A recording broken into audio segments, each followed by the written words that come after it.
JAF ir Iranas ką tik susitarė dėl 2 savaičių paliaubų.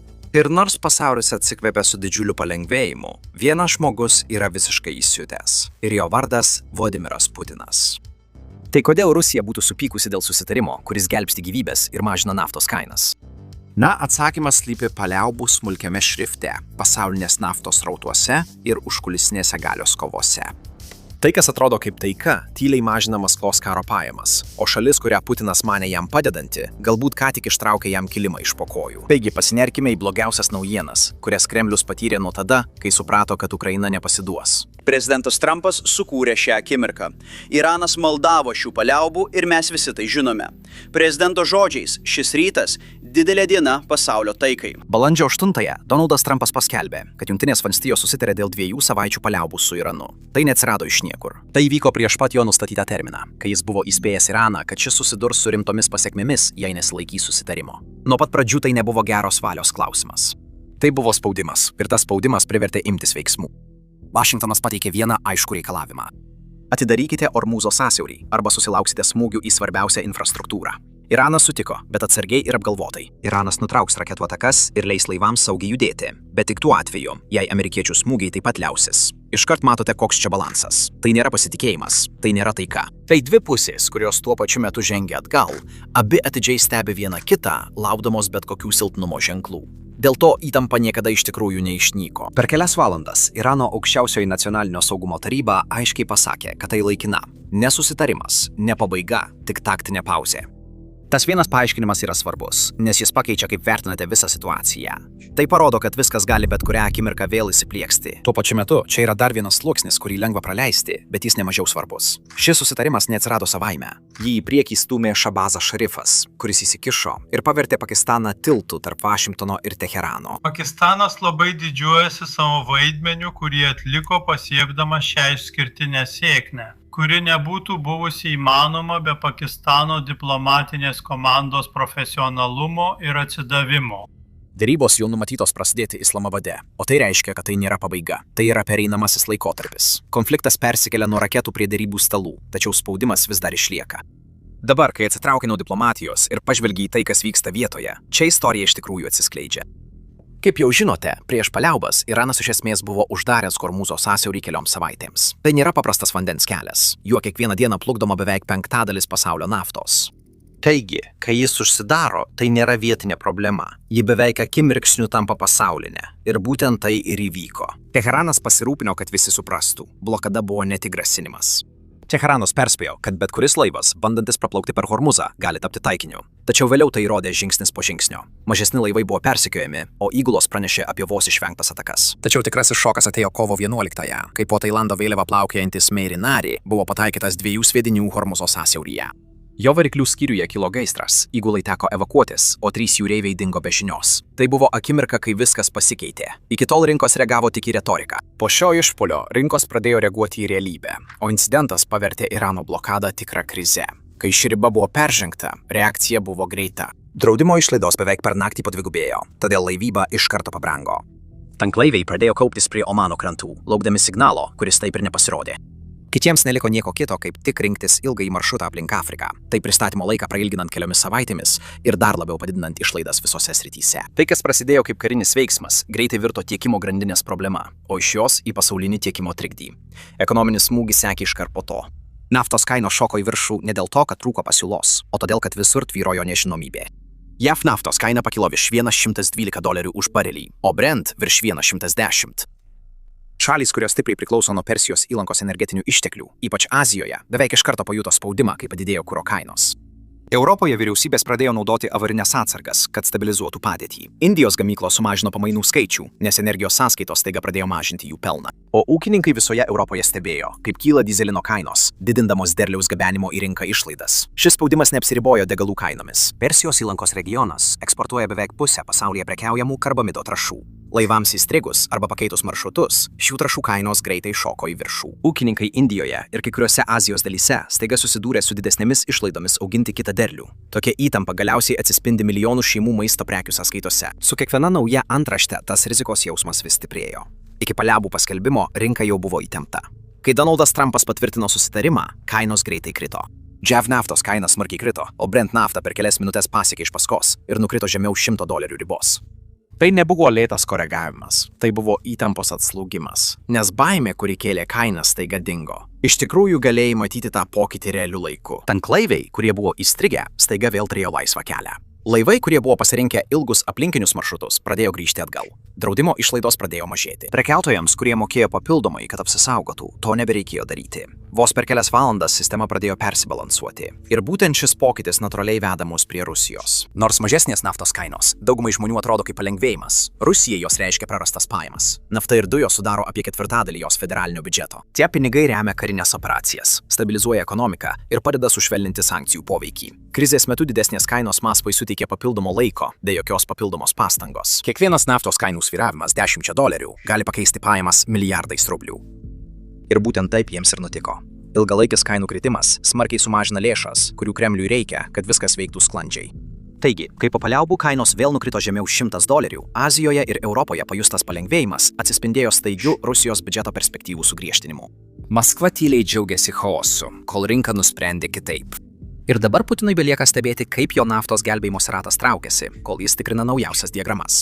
Štai kodėl šios paliaubos Rusijai smogė stipriau nei beveik bet kam kitam. Kremlius jau nukreipia beveik 40% federalinio biudžeto gynybai ir saugumui, o liūto dalis tenka karui Ukrainoje. Kiekvieną dieną, kai kovos tęsiasi, sudeginami pinigai ginklams, karių atlyginimams ir įrangos remontui. Išlaidos vis auga, o pažanga mūšio lauke beveik sustojo. Rusijos pajėgos vis dar spaudžia kai kuriuose vietose, tačiau jų veržimasis smarkiai sumažėjo, o Ukrainos kontratatakos nuosekliai atima žemes, kurias anksčiau kontroliavo Maskva. Be to, daugelio metų didelės išlaidos paliko nacionalinį gerovės fondą su pavojingai menka atsarga. Naftos ir dujų pajamos jau buvo smarkiai sumažėjusios šių metų pradžioje, dar prieš Hornvudo krizę, kuri trumpam suteikė postumį.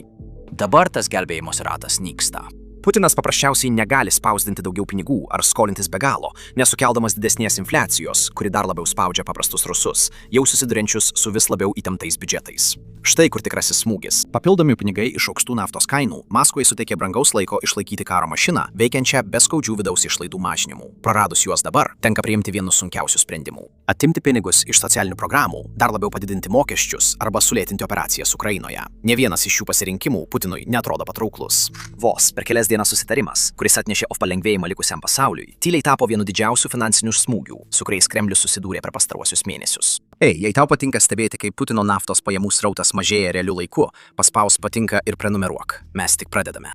Dabar grįžkime prie temos. Krizės metu trūkumas veikė Rusijos naudai. Pirkėjai buvo pasirengę mokėti daugiau, nes tiekimas atrodė neaiškus. Tačiau dabar, kai ta nežinomybė nyksta ir į rinką patenka daugiau naftos, tas pranašumas ima dingti. Tampa sunkiau parduoti naftą už tas aukštesnės kainas, o pelno maržos pradeda mažėti. Trumpam atrodė, kad artimųjų rytų konfliktas galėtų suteikti Rusijos ekonomikai postumį sunkiu metu. Paliaubos paverčia situaciją, kuri buvo palanki Rusijai, vėl įprasta rinka. Įprastoje rinkoje Rusija vėl turi konkuruoti be krizės sukeltų kainų palaikymo. Kai susiaurėja strateginės perėjos, Rusija įgyja pranašumą. Tačiau kai jie vėl atsiveria, tas pranašumas pradeda nykti, o spaudimas sugrįžta. Kai atsitraukiama nuo pinigų klausimo, atsiranda ir diplomatinis praradimas. Ir čia Maskvai viskas pradeda darytis šiek tiek nepatogu. Vos prieš kelias dienas Rusija ir Kinija pasinaudojo savo veto teisę Jungtinių tautų saugumo taryboje ir užblokavo pasiūlymą, skirtą apsaugoti komercinę laivybą per Hormūzo sąsiaurį. Oficialiai jie teigia, kad tai nesąžiningai išskyrė Iraną. Tačiau jei pažvelgsite, kaip viskas klostėsi, Rusija atrodė ne kaip neutrali žaidėja, o labiau kaip Irano rėmėja. Tuo pačiu metu tai jiems iš tikrųjų pasiteisino. Regionas buvo įtemptas, laivams grėsė pavojus, o naftos kainos kilo. Stodama į Irano pusę tuo metu, Rusija galėjo atsilaikyti prieš vakarų spaudimą ir tuo pačiu pasinaudoti bendru nestabilumu. Kinija stovėjo šalia Rusijos per tą JT veto, pavadindama rezoliuciją šališką ir įspėdama dėl bet ko, kas galėtų dar labiau pakurstyti konfliktą. Pekinas taip pat turi savo priežasčių. Jį perka didžiulius kiekius naftos ir dujų iš Persijos įlankos ir nenori, kad kas nors nustatytų taisyklę, jog didžiosios valstybės gali priverstinai atverti jūrų kelius, kada panorėjusios. Taigi, kol Pakistanas atsidūrė dėmesio centre kaip naudingas tarpininkas, Rusija ir Kinija atrodė labiau kaip tie, kurie norėtų, kad spūstis tęstųsi dar šiek tiek ilgiau. Dabar, kai laivai vėl pradėjo judėti, tai neatrodo taip gerai. Maža to, pažvelkime, kas iš tikrųjų ėmėsi veiksmų, kad sumažintų įtampą. Tai nebuvo Rusija, tai buvo Šabazas Šarifas. Pakistanas ėmėsi tarpininko vaidmens, suartino Vašingtoną ir Teheraną, bei padėjo pradėti derybas. Tai svarbu, nes Rusija daugelį metų stengiasi save pateikti kaip šalį, galinčią subalansuoti visus regione. Šią akimirką tas vaidmuo jai išsprūdo. Donaldas Trumpas ir Irano pareigūnai padėkojo Pakistanui ir tiesiogiai įvardijo šerifą. Taigi, kai situacija galėjo pakrypti bet kuria kryptimi - eskalacija arba ramybė, abi pusės Pakistaną matė kaip tiltą. Toks pripažinimas yra svarbesnis nei atrodo. Rusija ką tik save pateikė kaip Irano gynėja, netgi blokavo veiksmus jų toniestai, kad sustiprintų šią poziciją. Tačiau dabar, kai Iranas sutiko pradėti derybas per Pakistaną, ankstesnis žingsnis jau nebeatrodo toks stiprus. Pradeda atrodyti, kad Rusija tiesiog trukdė.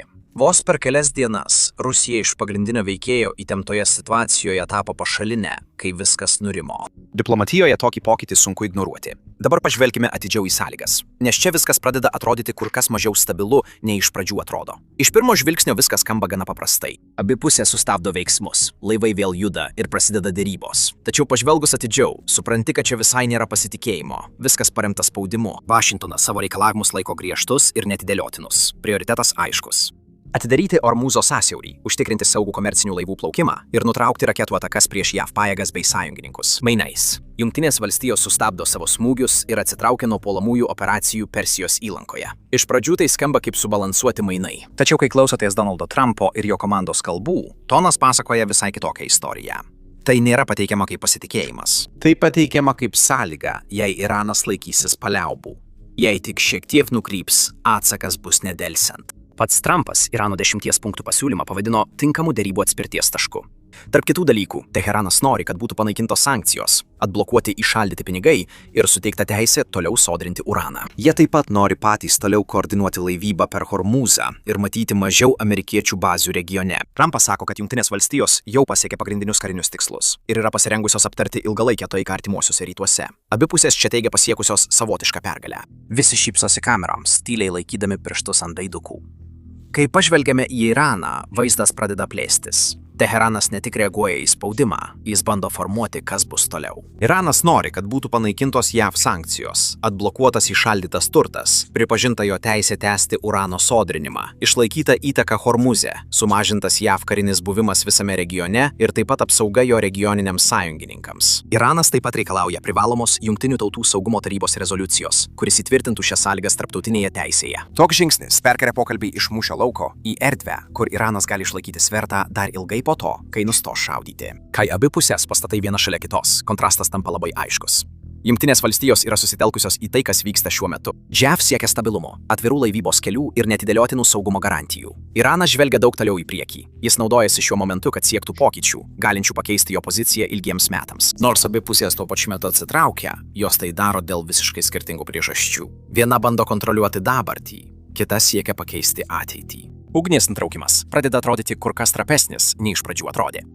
Spaudimas nedingo, jis tiesiog pasikeitė. Čia ir kyla pagrindinis klausimas. Dabar, kai suprantame ugnies nutraukimą, kur visa tai iš tikrųjų krypsta? Na, aiškaus kelio nėra, tačiau realistiškas variantas pradeda ryškėti, kai pažvelgiame į abiejų pusių elgesį. Prezidentas mums pasakė nenaudoti tų priemonių. Jis pasakė mums sėsti prie derybų stalo. Bet jei Iranai nepadarys to paties, jie sužinos, kad Jungtinių valstijų prezidentas nėra tas, su kuriuo galima juokauti. Jis nekantrus, jis nekantrauja pasiekti pažangos. Jis mums pasakė dėrėti sąžiningai. Ir manau, jei jie dėrėsi sąžiningai, mes galėsime rasti susitarimą. Bet tai didelis klaustukas. Ir galiausiai viskas priklauso nuo Iranų, kaip jie dėrėsis. Tikiuosi, jie priims teisingą sprendimą. Geriausiu atveju pasaulio stabilumui paliaubos ne tik išlieka, bet ir tvirtėja. Derybos Islamabade įgauna pagreitį, įtampa mažėja, o Hormūzo sąsiauris lieka atviras be jokių trikdžių. Kai šie srautai grįžta į normalią būseną, kainos išlieka gerokai žemiau krizės aukštumų.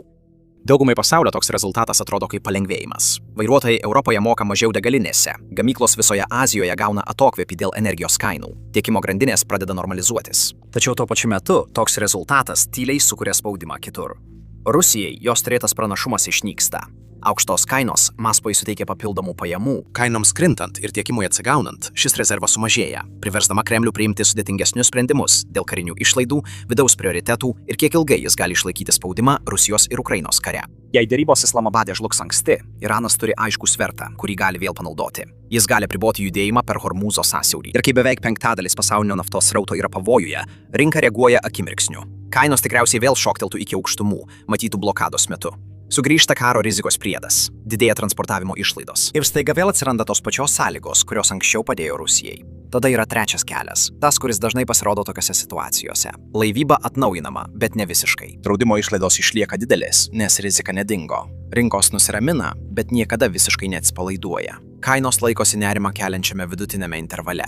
Rusijai tai sukuria mišrią situaciją. Didžiausi pelnai išnyksta, bet dalis pranašumo išlieka. Artimiausios kelios dienos yra labai svarbios. Jei Islamabade vykstantys susitikimai, kuriems vadovauja Šabazas Šarifas, pradės duoti realios pažangos, situacija ims krypti stabilumo link ir Rusija praras sumaištį, iš kurios tyliai turėjo naudos. Tačiau jei pradės ryškėti skilimai, nestabilumas gali sugrįžti taip pat greitai, o kartu ir tos pačios sąlygos, kurios keičia rinką. Bet kuriuo atveju tampa aišku viena. Tai, kas vyksta siaurame vandens ruože Persijos įlankoje, ten ir nepasilieka. Tai sklinda tolyn, formuodama energijos kainas, politinę įtaką ir ekonominį spaudimą visame pasaulyje, dažnai greičiau nei kas nors tikisi. Galiausiai, kad ir kas nutiktų toliau, tai nepanaikins vienos tiesos, kurią dabar matome. Kremlius patyrė didžiulį smūgį. Rusija buvo pasirengusi pasinaudoti ilgalaikiais neramumais artimuosiuose rytuose. Ji buvo pasiryžusi toliau pelnytis iš nestabilumo. Tačiau dabar tie neramumai slūgsta greičiau nei tikėtasi ir Kremliui belieka stebėti krentančius kainų grafikus. Taikos pastangos viename žemėlapio kampe gali sukelti naujų sunkumų kitame. Pasaulis dabar mato, kaip greitai atidarius vieną strateginę perėją galima užkirsti kelią kažkieno kito strategijai. Šios paliaubos primena mums, kad pasauliniai ryšiai yra labai glaudūs. Tai, kas atrodo kaip vietinis įtampos sumažėjimas, gali pakeisti galios ir pinigų pusiausvyrą už tūkstančių mylių. Rusijai lengvas uždarbis iš aukštų naftos kainų ką tik baigėsi. Kaip jie prisitaikys artimiausiomis savaitėmis, gali daug pasakyti apie tai, kokia iš tikrųjų yra jų pozicijos stiprybė, kai išoriniai sukrėtimai jiems nenaudingi. Istorija vis dar vystosi, tačiau pirmasis aiškus pralaimėtojas šiame ramybės etape yra ta šalis, kuri iš nuolatinio chaoso galėjo daugiausiai laimėti. Taigi, jei norite būti žingsniu priekyje kito pasaulinio galvos skausmo, kuris priverčia tokį kaip Putinas panikuojant tikrinti savo grafikus, paspauskite patinka ir prenumeruokite. Mes ir toliau pasakosime jums istorijas slypinčias už antraščių.